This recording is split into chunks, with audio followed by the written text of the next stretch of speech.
जोखू ने मुंह से लोटा लगाया तो पानी में सख्त बदबू आई।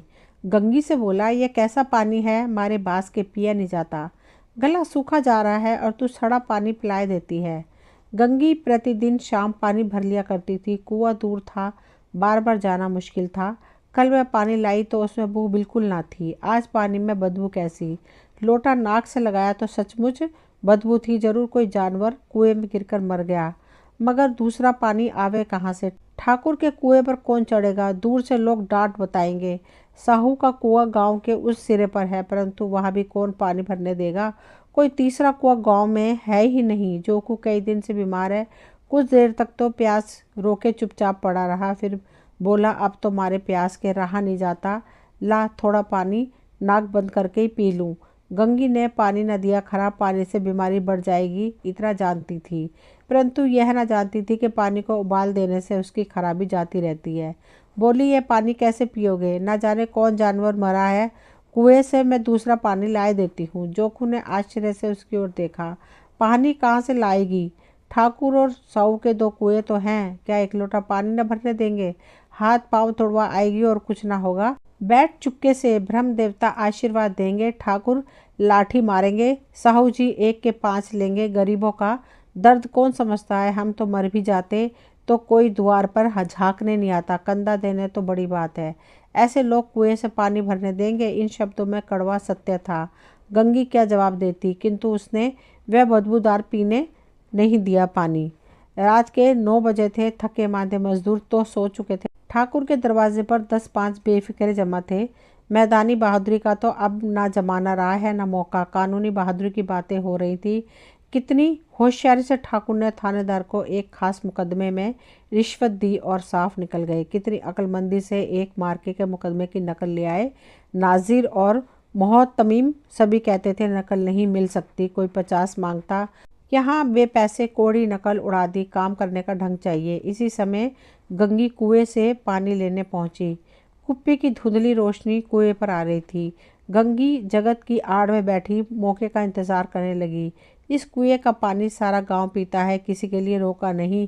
सिर्फ ये बदनसीब नहीं भर सकते। गंगी का विद्रोही दिल रिवाजी पाबंदी और मजबूरियों पर चोटें करने लगा।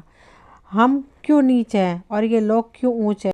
इसलिए कि ये लोग गले में तागा डाल लेते हैं। यहाँ तो जितने हैं एक से एक छठे हैं। चोरी ये करें, जाल फरेब ये करें, झूठे मुकदमे ये करें। अभी इस ठाकुर ने तो उस दिन बेचारे गडरिया की भेड़ चुरा ली थी और बाद में मारकर खा गया। इन्हीं पंडित के घर में तो 12 मास जुआ होता है। यही साहू जी तो घी में तेल मिलाकर बेचते हैं, काम करा लेते हैं, मजदूरी देते नानी मरती है। किस किस बात में हमसे ऊंचे हैं। हम गली गली चिल्लाते नहीं कि हम ऊंचे हैं। हम ऊंचे हैं। कभी गांव में आ जाती हूँ तो रस भरी आंख से देखने लगते हैं, जैसे सबकी छाती पर सांप लौटने लगता है, परंतु घमंड यह है कि हम ऊंचे हैं। कुएं पर किसी के आने की आहट हुई। गंगी की छाती धक धक करने लगी। कहीं देख ले तो गजब हो जाए, एक लात भी तो नीचे न पड़े।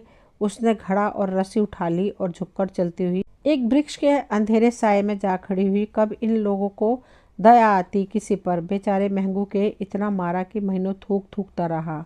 इतना है कि उसने बेगार न कर दी। इस पर ये लोग ऊंचे बनते हैं। कुएं पर स्त्रियां पानी भरने आई थी। इनमें बात हो रही थी खाना खाने चले और हुक्म हुआ कि ताज़ा पानी भर लाओ। घड़े के लिए पैसे नहीं हैं। हम लोगों को आराम से बैठे देखकर जैसे मर्दों को जलन होती है। हाँ, यह तो ना हुआ कि कलसिया उठाकर भर लाते। बस हुक्म चला दिया कि ताज़ा पानी लाओ। जैसे हम लौंडिया ही तो हैं। लौंडिया नहीं तो और क्या हो तुम। रोटी कपड़ा नहीं पाती है, 10-5 रुपये भी छीन झपट कर ले ही लेती हो। और लौंडिया कैसी होती है। मत लजाओ दीदी, छिन भर आराम करने को भी जी तरस कर रह जाता है। इतना काम किसी दूसरे के घर कर देती तो इससे कहीं आराम से रहती। ऊपर से वह एहसान मानता। यह काम करते करते मर जाओ, पर किसी का मुंह ही सीधा नहीं होता। दोनों पानी भरकर चली गई तो गंगी वृक्ष की छाया से निकली और कुएं के जगत के पास आई। बेफिक्रे चले गए थे। ठाकुर भी दरवाजा बंद कर अंदर आंगन में सोने जा रहे थे। गंगी ने क्षणिक सुख की सांस ली। किसी तरह मैदान तो साफ हुआ। अमृत चुरा लाने के लिए जो राजकुमार किसी जमाने में गया था, वह भी शायद इतनी सावधानी के साथ और समझ बूझकर न गया हो। गंगी दबे पांव कुएं की जगत पर चढ़ी। विजय का ऐसा अनुभव उसे पहले कभी न हुआ था। उसने रस्सी का फंदा घड़े में डाला, दाएं बाएं चौकन्नी दृष्टि से देखा, जैसे कोई सिपाही रात को शत्रु के किले में सुराग कर रहा हो।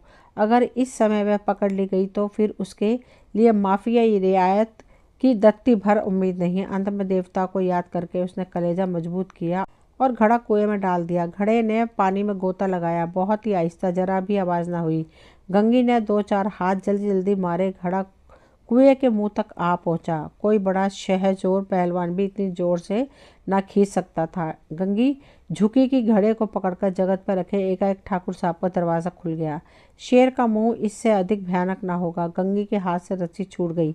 रस्सी के साथ घड़ा धड़ाम से पानी में गिरा और कई क्षण तक पानी में हिलकोरे की आवाज़ सुनाई देती रही। ठाकुर कौन है पुकारते हुए कुएं की तरफ आ रहे थे और गंगी जगत से कूदकर भागी जा रही थी। घर पहुंचकर देखा कि जोकू लोटा मुंह से लगाए वही मैला पानी पी रहा था। दोस्तों, ये कहानी ये तक थी। मुझे उम्मीद है आप सभी को पसंद आई होगी। अगर पसंद आई हो तो प्लीज़ चैनल को सब्सक्राइब करें, वीडियो को लाइक शेयर करें। मिलती हूँ अगली कोई नई कहानी लेकर। कहानी सुनने के लिए आप सभी का तहे दिल से शुक्रिया।